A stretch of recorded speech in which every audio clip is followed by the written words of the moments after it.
The Bible is clear that God's desire for His people is that we would be united. How good and pleasant it is when brothers and sisters dwell together in unity, the old psalm says. Now, sometimes when we hear the word unity, we think it must mean no differences between us. We must think, feel, and act in the exact same way, but that's not unity. That's uniformity.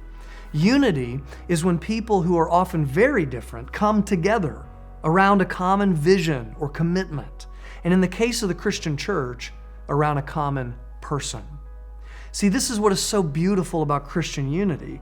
The church is to be as diverse as God's creation, yet united in God's Son. It's always been this way. Take Jesus' first 12 disciples.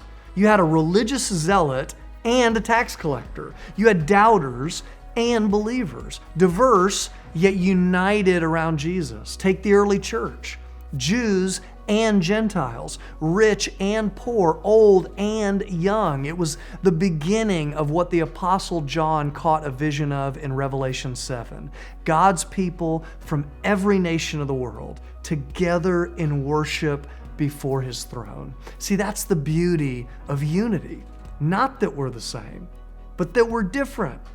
Different ethnicities, different languages, different vocations, different stories, and yet we are one.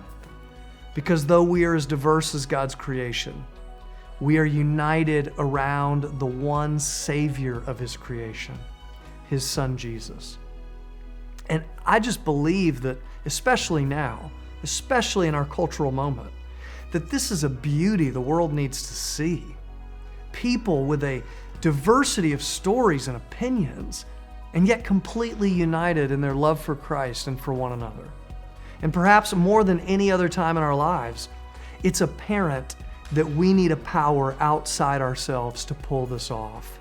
We need the Holy Spirit to be at work in the church, the Spirit who has experience uniting diverse people in Christ. Today, let's pray for the Spirit to do what our mortal hearts cannot, bring about more and more of the beauty that is unity in diversity.